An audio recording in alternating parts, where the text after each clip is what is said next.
Olá, pessoal!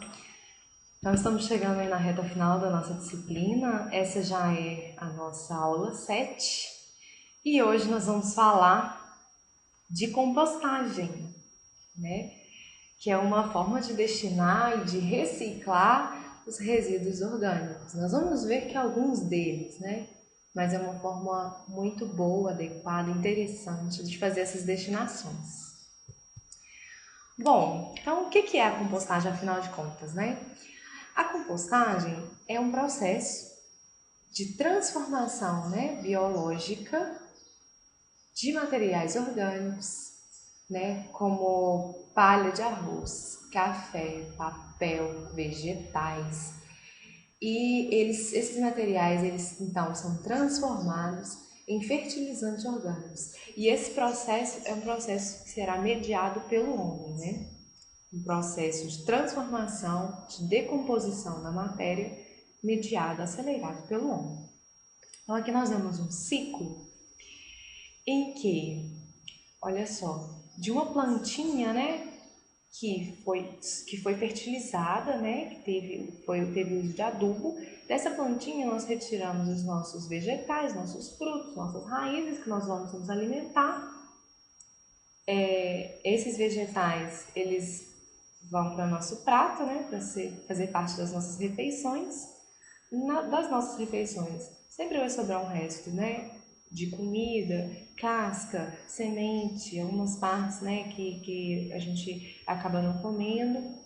E esses restos alimentares, eles podem virar lixo, né? Eles podem ir para o nosso lixo lá de casa ou poderiam ir para uma pilha de compostagem, né? Ir para uma composteira doméstica e voltar para o ciclo. Por quê? Porque aí esses restos de alimento passariam a ser um composto orgânico e assim a gente poderia ter aqui um corretivo, um adubo que poderia adubar uma outra planta e ir para a nossa mesa, né? E assim a gente fecharia esse ciclo aí da matéria orgânica.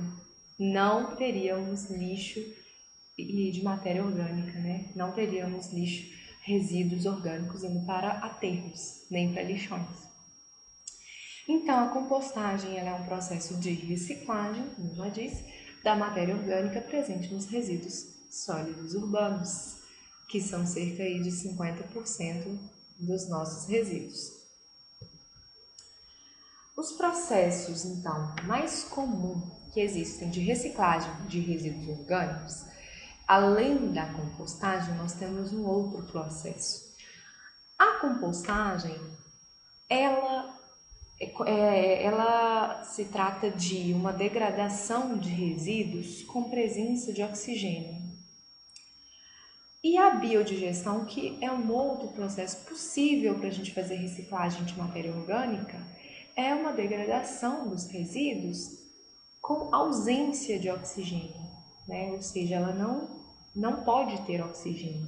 Então vamos ver aqui nessas fotos, a gente pode ver que essas aqui chamam-se pilhas ou leiras de compostagem, né? Aqui nós podemos ver, ó, várias pilhas separadas, né? Isso aqui é uma compostagem em larga escala, né? E as pilhas estão totalmente descobertas para estarem em contato com o ar, que possui oxigênio, né? Dessa forma vai ser uma degradação aeróbica, na presença de oxigênio. Já essa pilha aqui é de um biodigestor. Vocês podem ver que ela está completamente coberta, né? Totalmente fora da presença de oxigênio.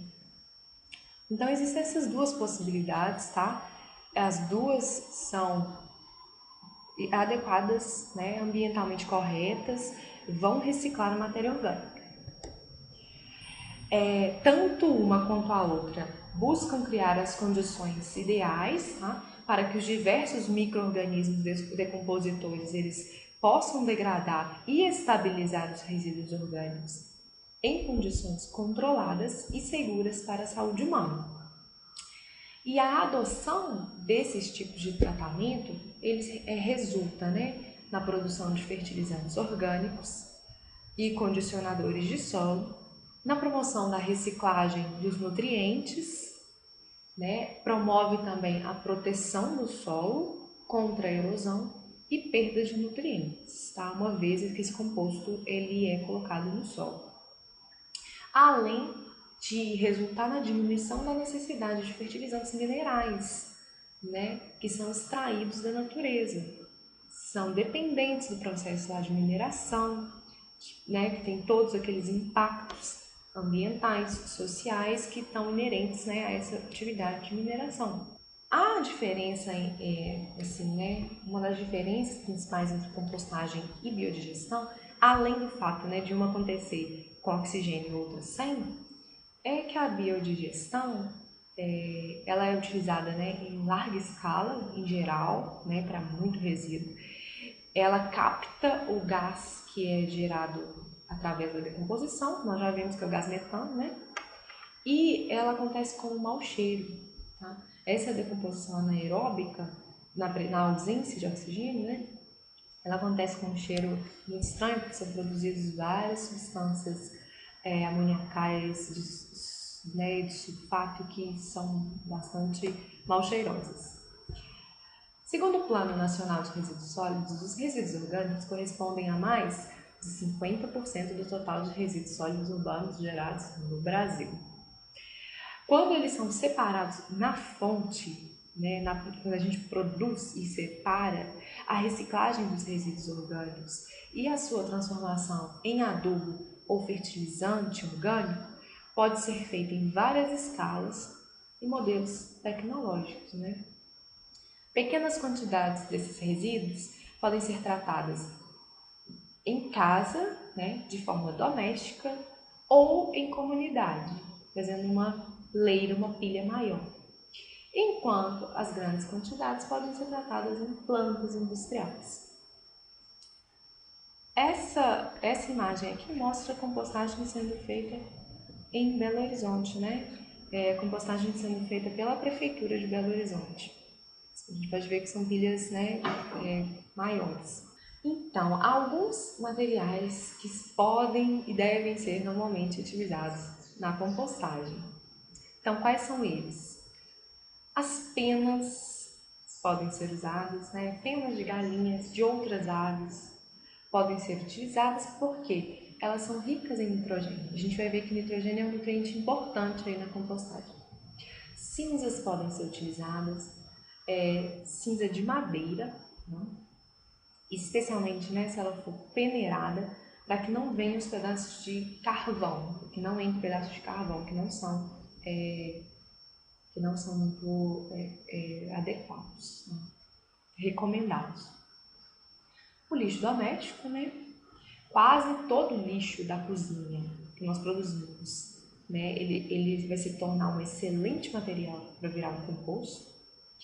Existem algumas exceções, que nós vamos falar, que são óleos e gordura animal. Restos de carne, esses restos animais de gordura, carne, costuma dar mau cheiro, atrair moscas, atrair animais. Então, é melhor não trabalhar com esse tipo de alimento. Serragem é um ótimo material para compostagem. Ela deve ser distribuída, na pilha em camadas bem finas. Tá? Não pode concentrar muito a serragem, mas aí a gente coloca camadas de vegetais, camadas de serragem. A serragem é outra coisa importante. Ela não pode ser muito fina, porque senão ela fica muito compactada, muito grudada, assim, muito próxima, e aí bloqueia a entrada de ar, que é importante a gente ter essa troca de ar. Outros materiais são a poda de arbustos de cerca viva. Podas, normalmente elas vão ser muito bons materiais também para entrar aí na compostagem, tá? Especialmente se a gente tiver uma poda folhas mais secas. Folhas, né, para utilizar, elas devem estar picadas, assim como as podas, tá? Para que não haja muito essa compactação. Mesma coisa da serragem. Grama também pode ser usada. Rocha, até rocha moída e conchas, né, que não são matéria orgânica, podem ser utilizadas. Por quê? Elas possuem substâncias que são necessárias para o crescimento das plantas. Elas possuem alguns minerais importantes, tá? Então, quando a gente tem essas rochas, né, em pó, a gente pode utilizar pouco, né? Assim como o calcário também. O calcário, ele fornece cálcio, magnésio, então ele pode ser utilizado em pequena quantidade. E o fósforo também, né? O fósforo é um macronutriente das plantas, então ele pode ser também aí utilizado. Agora, os materiais que não devem ser utilizados, devem ser evitados na compostagem. Os materiais inorgânicos, né? Como vidros, plásticos, na sua grande maioria, os inorgânicos. As tintas não devem ser utilizadas, óleos, os metais, pedras. A gente viu que algumas rochas podem ser utilizadas desde que moídas, desde que em pequena quantidade. A gente não deve colocar excesso de gordura, porque podem retardar o processo, né? Diminuir a velocidade do processo e prejudicar ainda o composto, além de dar bichos, né? Animais. Ossos inteiros não devem ser utilizados, tá? Na verdade, assim, tudo que a gente for utilizar, nós devemos ou moer ou picotar, partir em pedaços pequenos, né? A carne também deve ser evitada, como nós já vimos.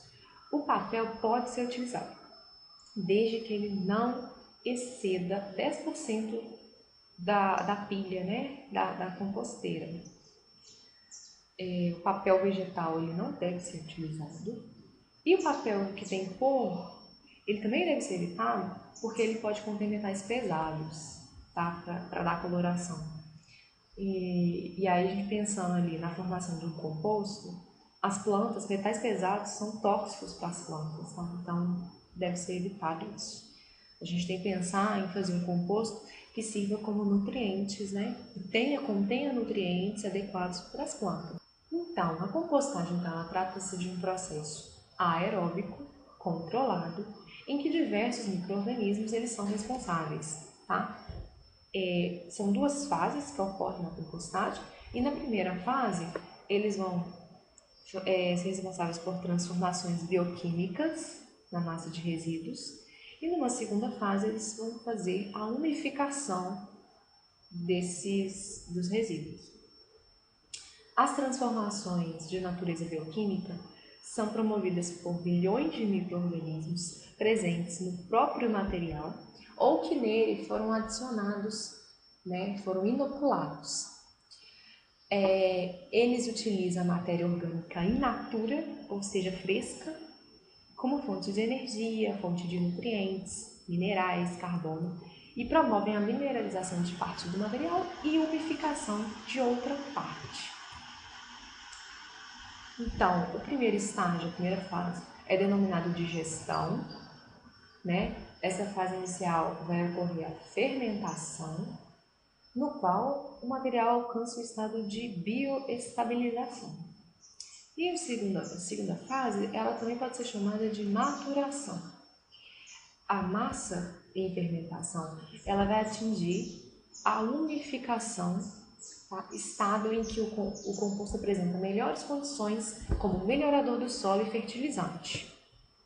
Então, o que seria então essa umificação e essa mineralização, né? Os dois processos, eles são inversos um do outro. A mineralização, inicialmente, né, que acontece inicialmente, ela transforma o material orgânico em CO2 e água e alguns sais inorgânicos, né, que são gerados também. Então, ela degrada a matéria orgânica, né, produzindo gás carbônico e água. Já no processo de umificação, a matéria orgânica ela vai ser convertida em humus, né? Humus já são substâncias, moléculas de alto peso molecular. Então, são moléculas grandes. Então, na mineralização, a degradação seria dividir essas moléculas em partes menores, né? E liberar isso, seria CO2 e água. Já na umificação, já é uma etapa em que essas moléculas elas vão se unir, né, para formar moléculas maiores. Né? Essas moléculas maiores, como ácidos fúlvicos, ácidos úmicos, elas possuem um alto grau de estabilização e alto grau também de nutrientes. Né? Aqui nós vemos essa porção de terra bem escura, ela é rica em matéria orgânica, né? Rica desses humus. Então, a gente tem alguns fatores, né? A gente possui alguns fatores que afetam o processo de compostagem, como o tamanho da partícula, o tamanho do material que você vai colocar lá na compostagem. Inclusive, gente, essa aula não dará tempo, mas na próxima aula, que vai ser nossa última, eu vou ensinar como fazer uma composteira doméstica, tá? É muito legal, muito interessante. A umidade também afeta o processo, a oxigenação, tá? A aeração, né? Oxigenação e aeração, né? Que seria a entrada de ar, de oxigênio. A temperatura e a concentração de nutrientes. E aí eu vou falar um pouquinho de cada fator que afeta esse processo. E também vou falar assim de como podemos trabalhar de forma a otimizar o processo, né? Observando cada fator e otimizando cada um deles. Então, a dimensão das partículas, o tamanho delas, é uma característica fundamental, tá, no processo. As partículas elas não devem ser muito grandes, ou seja, a gente não pode jogar lá uma casca de banana, pode, mas isso iria reduzir a velocidade do processo. Então, se a gente colocar cascas de banana, cascas inteiras, pedaços de árvores, não vai sair muito bem. Então, o interessante seria cortar essa matéria orgânica, em média, com 3 centímetros, seria aproximadamente, né, isso. Devem ter entre 1 a 5 centímetros, com média de 3 centímetros, tá? Quanto menor for o tamanho da partícula, maior vai ser a homogeneização da massa, ela vai ficar mais homogênea, mais fácil vai ser o ataque dos micro-organismos e maior vai ser a disponibilidade biológica das partículas, tá? Elas vão estar mais disponíveis, com uma superfície maior, disponíveis para os micro-organismos. Em contrapartida, se essas partículas estiverem muito pequenas, a gente tem o risco de compactar muito e faltar oxigênio, que é outro fator que influencia aí na compostagem. A umidade, ela também é um fator que deve ser controlado. Deve estar em torno de 50%, tá? Se tiver muito baixa a umidade, a massa estiver mais seca, a gente tem que requer irrigação, tem que regar, molhar. E se tiver com excesso de umidade, a massa estiver muito molhada, acima de 60%, né? A massa ela vai ter que ser revirada, revolvida, mexida, né?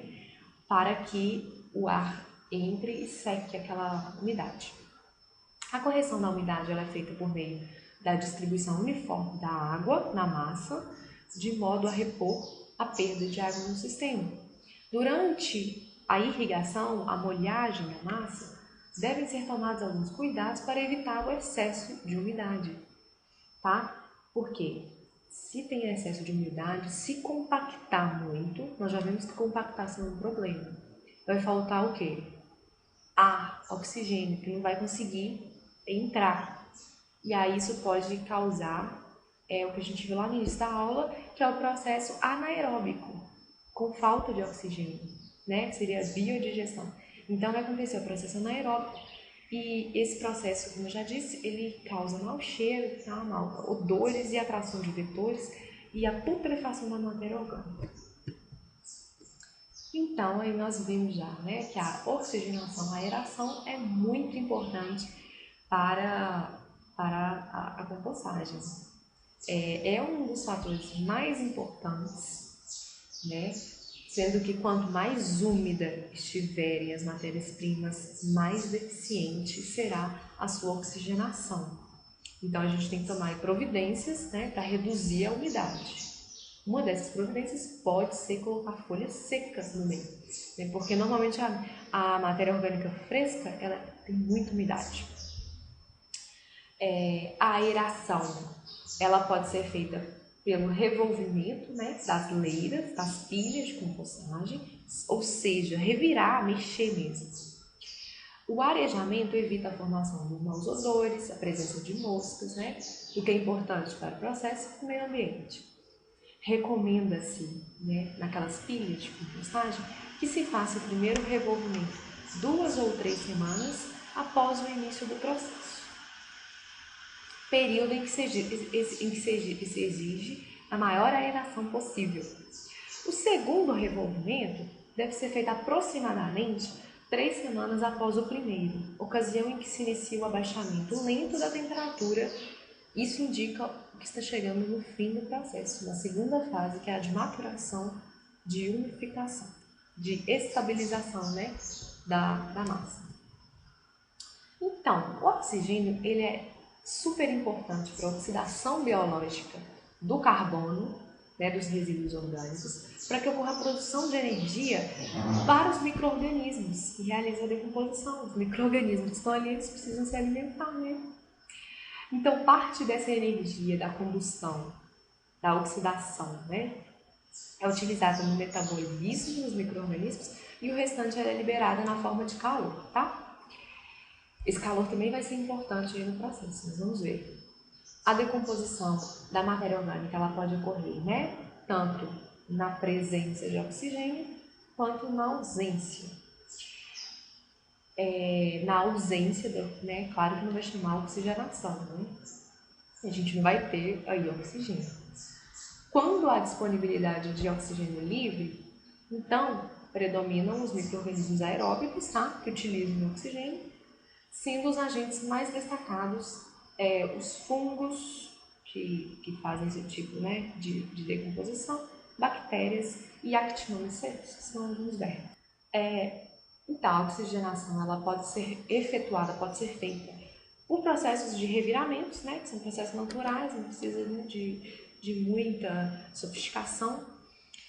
E a compostagem mal conduzida, mais uma vez, importante, sem a oxigenação, ela pode levar à oxidação anaeróbica. Isso vem acompanhado de putrefação e mau cheiro, tá? Vai ficando podre a matéria. Vai formando gases como ácido sulfídrico, que tem um cheiro muito ruim, mercaptanas e outros produtos contendo enxofre, né? Produtos com nitrogênio, todos com cheiro de ovo podre. Né? Isso pode gerar mau cheiro. O processo aeróbico, então, ele é caracterizado por altas temperaturas, que são desenvolvidas lá no meio, porque a oxigenação, ela libera calor, né?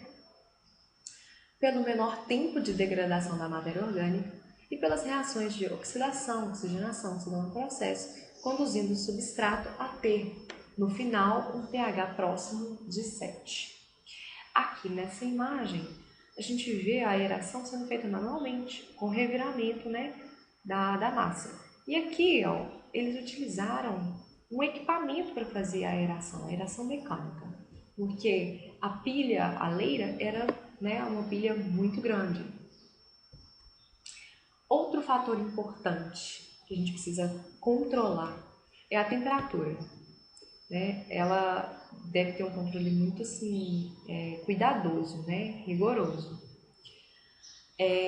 A temperatura ela não pode nem estar muito alta, ela não pode estar excessivamente alta, acima de 65 graus, e nem muito baixa, abaixo de 35 graus, né? Nessa fase primeira de degradação. As temperaturas altas elas podem ser controladas pelo reviramento, né, na massa, ou pela mudança de configuração geométrica da leira, né? Diminuir a altura da massa, aumentar a área superficial, né? Tanto a aeração quanto a temperatura né? São as mesmas medidas que devem ser tomadas aí, né? Para controlar. Então, existem 4 fases importantes aqui de temperatura durante o processo. A primeira fase do processo, que se chama fase mesofílica, é a fase que predomina temperaturas moderadas, até 40 graus. E essa fase é rápida, ela tem duração média de 2 a 5 dias. Depois disso, a massa de compostagem, ela entra numa fase termofílica, quando o material atinge sua temperatura máxima, que vai acima de 40, né? E não pode ultrapassar 65. E nessa fase ele é degradado mais rapidamente, acelera o processo.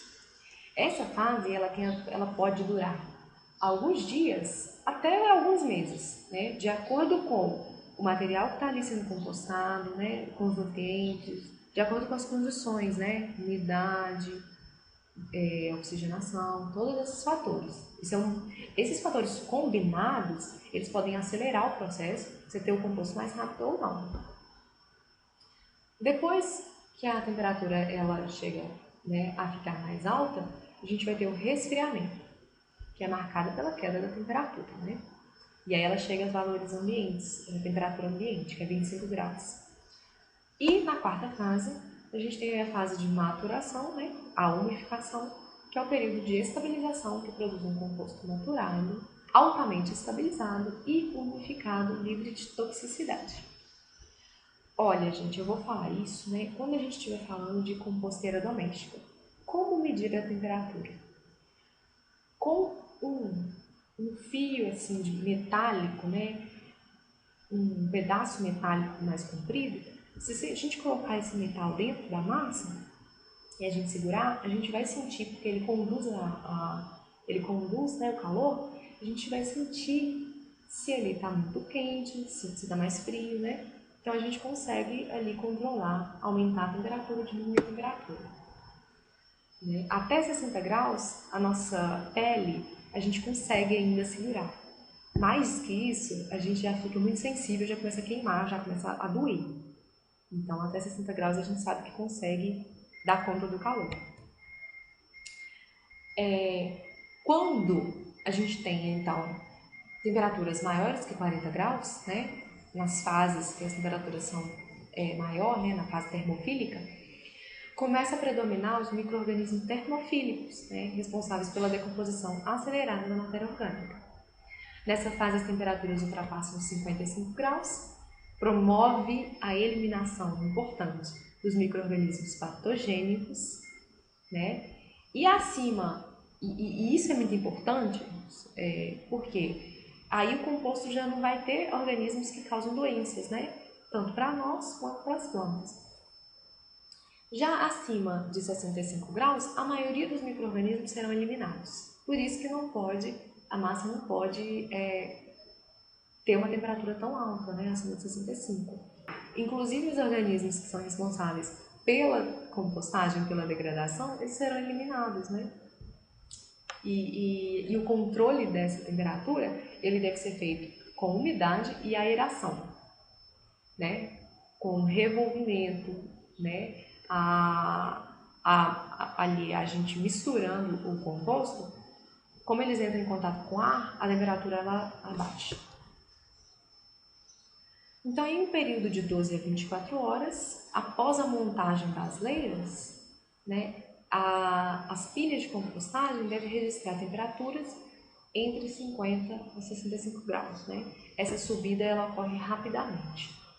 Essas temperaturas deverão permanecer durante toda a primeira fase do processo, atingindo valores menores que 45 graus somente no final da primeira fase de degradação. O registro de temperaturas controladas inferiores a 45 graus indica o início da fase de maturação. E aí já passou a fase da degradação. A fase de maturação, ela se caracteriza pelo desenvolvimento de temperaturas menores, né? 30, 45 graus, 25 graus. Outro fator importante para o processo de compostagem é a concentração de nutrientes, tá? Como que deve ser feita assim essa composição dos nutrientes na massa de compostagem? Deve ter um volume de 3 partes de materiais ricos em carbono para 1 parte de materiais ricos em nitrogênio.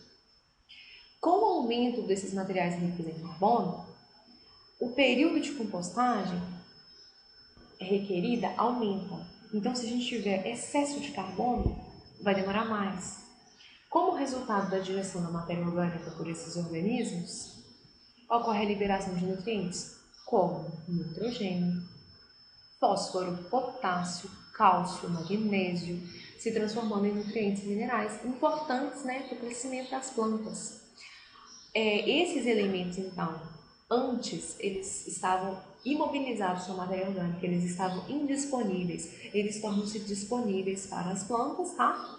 Num processo que é conhecido como mineralização, que a gente falou lá, né, atrás, na primeira fase ali da compostagem. Já em contrapartida, resíduos com relação carbono-nitrogênio baixa perdem nitrogênio na forma amoniacal durante o processo de compostagem, o que prejudica a qualidade do composto. Tá?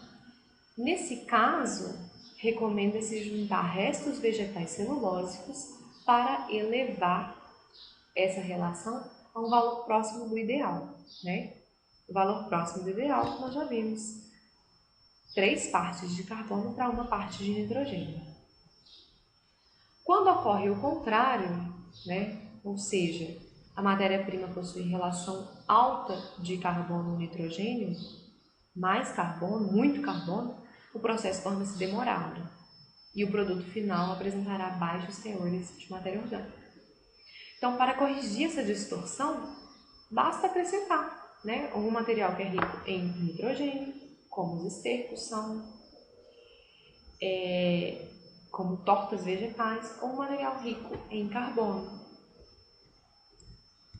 E aqui estão, né, as principais fontes de carbono e de nitrogênio.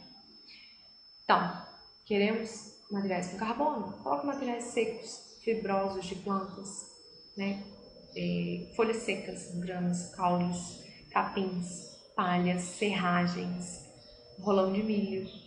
Já se a gente precisa de fontes de nitrogênio, pode colocar esterco, aparas de gramas, farinha de sangue, farinha de algas, leguminosas e tóxicos vegetais. Então, para que todo o ciclo da compostagem esteja completo, são necessários aproximadamente de 90, 3 meses a 4 meses, que são 120 dias, após a mistura dos materiais orgânicos. E esse tempo, ele depende, né, da relação carbono-nitrogênio. Precisa ter essa relação adequada.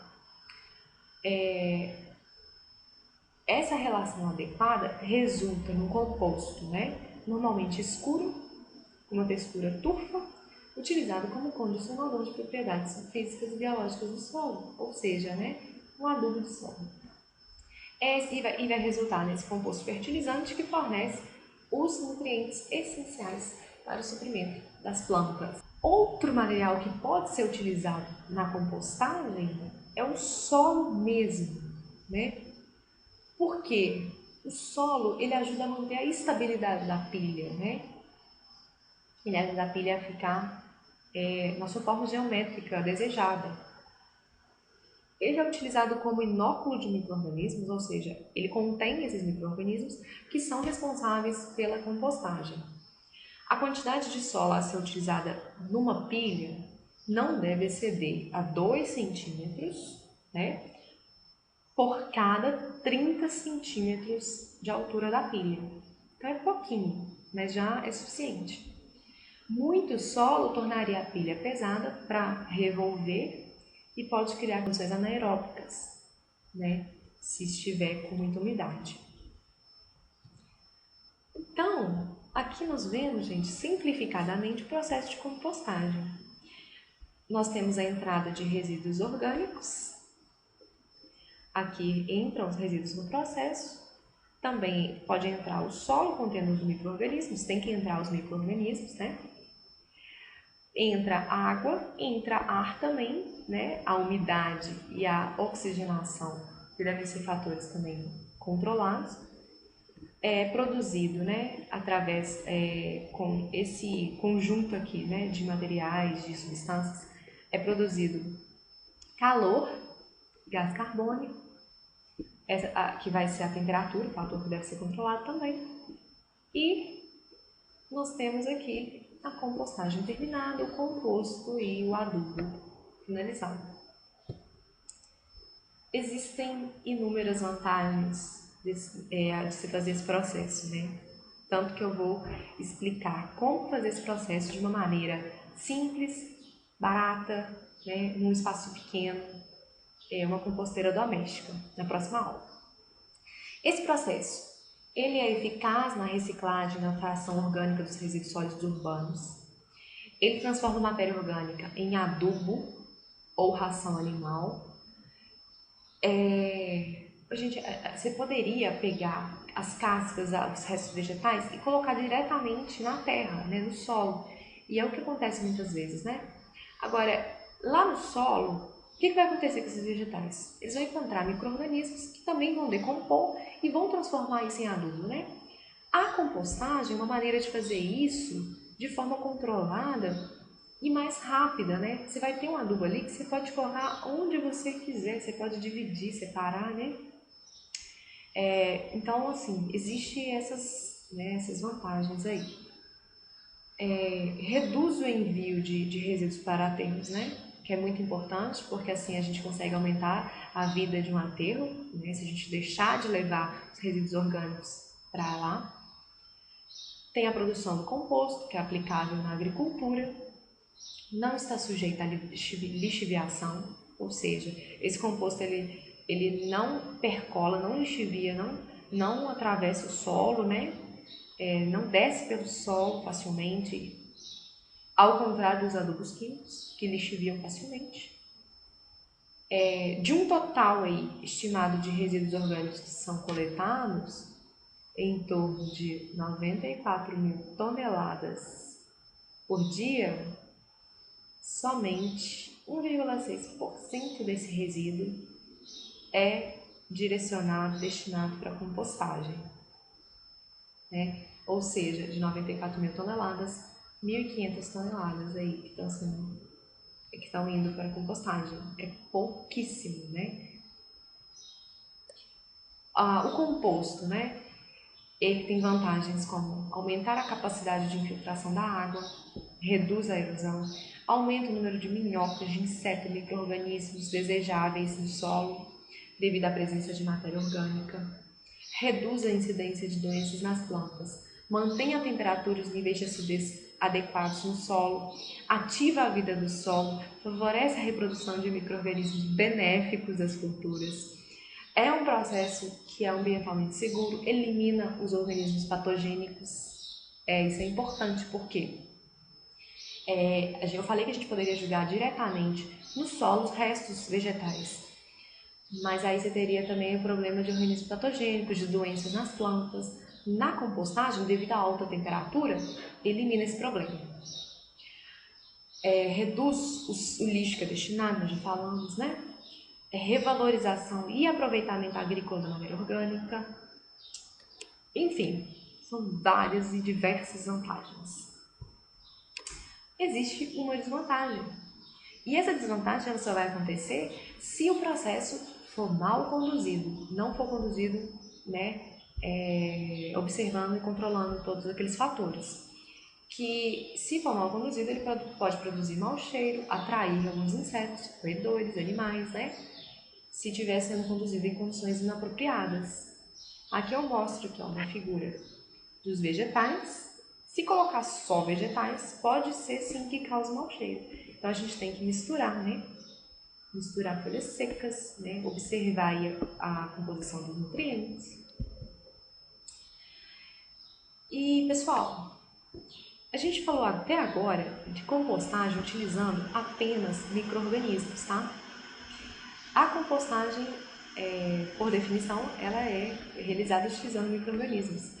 E a vermicompostagem, que foi outra definição que criaram, criada, é realizada por uma simbiose, ou seja, uma troca aí, entre minhocas e micro-organismos que vivem no seu trato digestivo. Então,